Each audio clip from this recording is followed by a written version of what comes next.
Doctor ఒక 2-3 months బ్యాకే ఇంకో branch open చేస్తున్నాం కోంపల్లి వైపు, నువ్వు రావాలి అంటే doctor I come for sure అన్నట్టు ఒక మెసేజ్ పెట్టాను.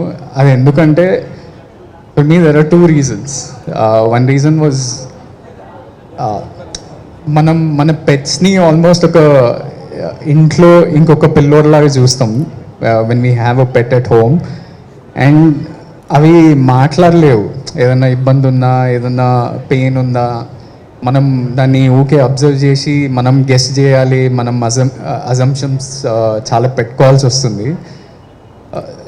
అండ్ వీ డోంట్ నో ఆ మెడికల్ ఏం ఇష్యూ ఉంది, ఎలా ఉన్నాడు వాడు, అది ఇది ఆలోచిస్తూ మనం సగం సేపు టెన్షన్ పడాల్సి వస్తుంది.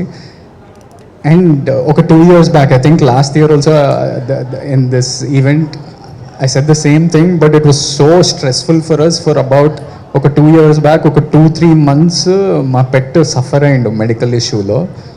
ఇంట్లో మా మమ్మీ ఏడుస్తూనే ఉంటారు, మా డాడీకి అయితే ఫస్ట్ పెట్స్ అంటే అరే అవసరం లేదురా మీరు ఎవరు చూసుకోరు, నేనే లేచి దాన్ని వాడు నన్నే లేపుతాడు పొద్దుగాల, నేను లేవాల్సి వస్తుంది అని తిడుతుండే. కానీ ఇప్పుడు మా డాడీ ఆ పెట్కి చాలా చాలా క్లోజ్.